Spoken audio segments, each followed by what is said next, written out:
The Liverpool Public Library presents Why Are Smartphones So Complicated? It's a question I get all the time from people who are just starting to adopt them. Why are smartphones so complicated?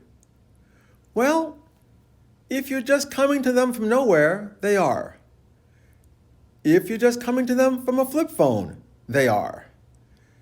But if you're coming to them from some of the devices that preceded them, they're not.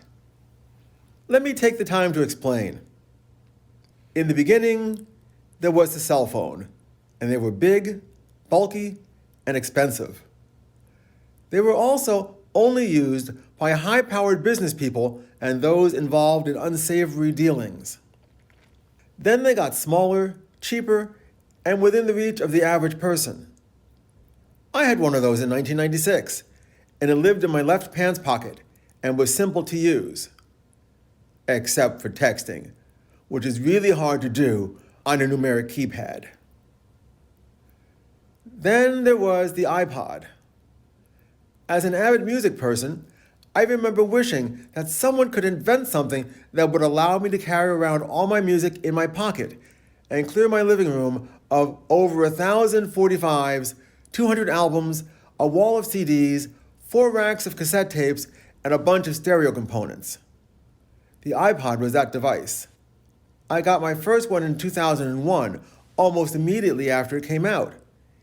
It went in my right pants pocket and was also relatively simple to use. And then came the Palm Pilot. I got my first one as a gift from a friend who had one, but had no need for it.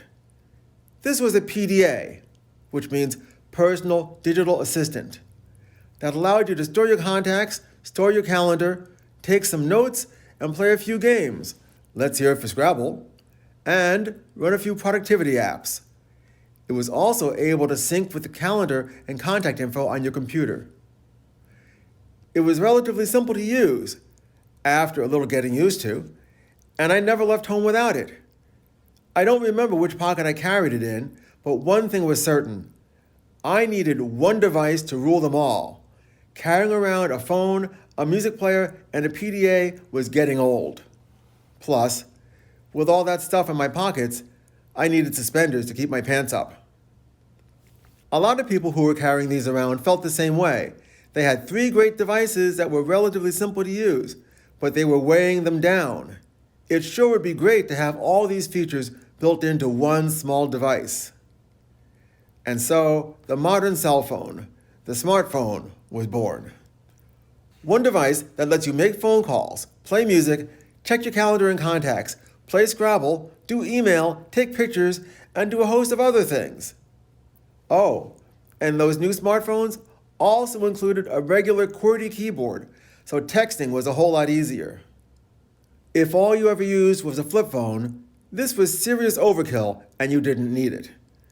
But if you used any or both of the other 2 devices, this was just what you'd been dreaming of, if you could afford it.